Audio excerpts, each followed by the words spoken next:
So today I would like to talk about the 5 love languages. This is a topic that I really love talking about. I really love asking people about like what are their love languages. I really love discussing with people about this topic because it just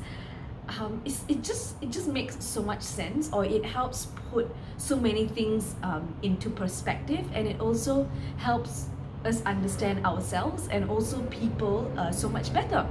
And so yeah, what is love language? Love language is basically the way we express our love for people and the way people express their love towards us, and also how we receive love. Why do we feel loved? Why do we not feel loved when people do these things? Why do we feel loved when people do other things, like just things like that? And with love language, different people receive love differently. Different people express their love differently, and even for ourselves, the way we receive love and the way we give love may be different as well.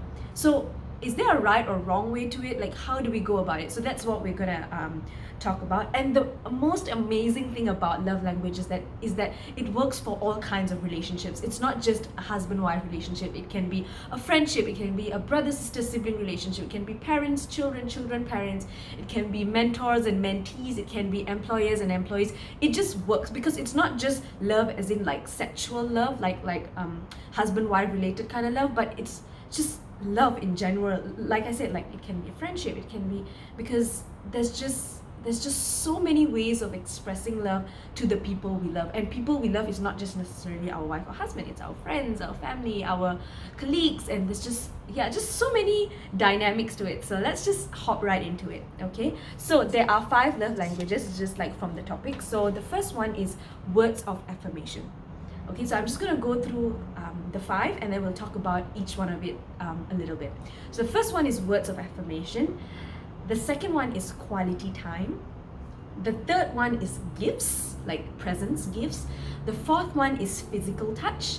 And the fifth one is acts of service, so like serving someone. Okay, so let's just talk about each one of it, and if you sort of resonate with one of it, or it can be more, it can be one, it can be two, it can be three, but usually there's one that you resonate with more than the other, or maybe two that are almost of a balance. Let's just go through each one of it. So the first one is words of affirmation, which like it sounds, it talks about how some of us, we receive love, or we feel loved when people encourage us, when people acknowledge something that we did verbally. Like they say things like, oh, I'm so proud of you, or you are such a kind and loving person and I really, really appreciate that, or you're such a genuine person, you're such a generous person. When you say it out, like words verbally, when you say it out loud like that, like, or even when you type a message but you actually tell them in detail, like you're caring, you're kind, you're loving, you're respectful. When you say these kind of things, they feel loved. They feel like, oh, like someone actually notices these things and I feel loved by it. So some people receive love their way of receiving love, or in this case their love language, is words of affirmation. Is when they receive affirmation, when they receive assurance by words from the people they love. Okay, and secondly, it's quality time. Quality time is basically spending time. When someone's love language is people have to spend time with them, and it has to be like quality time. So some people, you just gotta be there with them, but some people, they want you to spend quality time, and sometimes it's just a conversation. They want to just have this really deep conversation with you, or sometimes it's like doing activities together, like hiking or swimming, or going out for a drive, but it's quality time, like making use of time, and they feel loved just by you giving them quality time. So that's the second one. And then the third one is gifts. Okay, some people feel loved when they receive something, like something physical. Now this doesn't mean that they're materialistic. Sometimes, a lot of times, people who their love languages are gifts, they, even if it's a small gift, they really appreciate it and they feel love. When you remember their birthdays and getting them birthday gifts and anniversary gifts, they feel really touched. And sometimes they might not want you to like tell them, oh, you look pretty, you look nice. Like they don't want those things. They are like, those things don't like make them feel as loved. They feel more loved when they receive something physical. And again, it's not because they're materialistic, it's just a type of love language. And sometimes it's just something really small that just makes them feel great, because it's like, oh, maybe I've mentioned it before and the person that I love actually took note of it, that I wanted this and they got this for me. Like, so that is also a type of love language. Okay, and the fourth one is physical touch. Now, physical touch, there is like sexual physical touch, which is like between husband and wife, and then there's like non-sexual. So it doesn't matter like which like it works for both. So of course, husband-wife, we have sexual relationships, and then we have non-husband-wife relationships. So if it's friendship and employees or colleagues and siblings, like how does physical touch work? So it basically just means that sometimes it's as simple as putting your hand on the other person's shoulder and be like, good job, or like hugging them, or giving them a kiss, like just those things. Like sometimes some people, they really just love hugging you. Why? Because that's their way of showing love. They are a physical touch person. They need to hug you, they need to touch your hair, they need to touch your hand, and it's not because they're trying to be funny. That's just their way of expressing love. I mean, of course, there's a fine line and boundary and all that kind of stuff, which is a topic for another time. But basically, like, sometimes it's just a pat on the shoulder or a rub on the head, and they just feel really good. So that's another type of love language. And lastly is acts of service. So some people, they might not enjoy gifts as much, but when you, like, let's say, make them tea or make them coffee or sweep the house for them or arrange their stuff or make their bed for them, that makes them feel really loved, and that's acts of service. So when you serve them, when you give them breakfast in bed and they feel really good, compared to when you give them gifts and they're not so, they're like, okay, fine. So that is acts of service. So a lot of times, right? Sometimes, or especially with parents, children, right? Sometimes we feel like our parents don't tell us I love you, or I'm so proud of you, and sometimes it can be very like agitating and stuff like that. But then try observing what they do instead. Maybe they like to wash your car for you, or like clean your clothes or arrange your cupboard. So those are just ways that they are expressing love. It's not because they're not proud of you, they don't love you. It's just because they don't say it, they just express their love differently.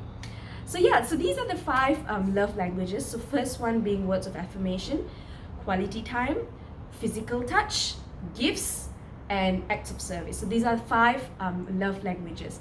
And again, everyone is different. Everyone receives love differently. Everyone gives love differently. So try observing the people around you and try figuring out like what makes them happy and makes them feel loved compared to instead of like trying to be like, why? Like sometimes we give someone a gift, and let's say you spend so much money on this gift, and you give that someone that gift, and then you feel like they did not react as how you wanted them to react. But maybe it's not that they're not appreciative, but maybe their love language is something else.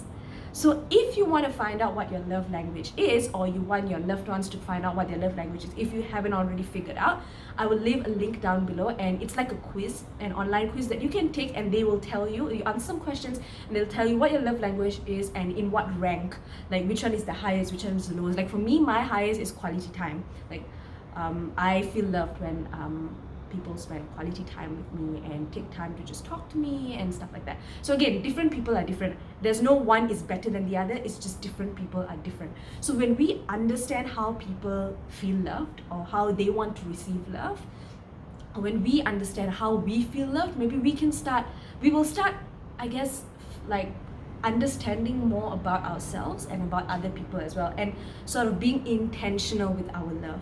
And sometimes the love language that we have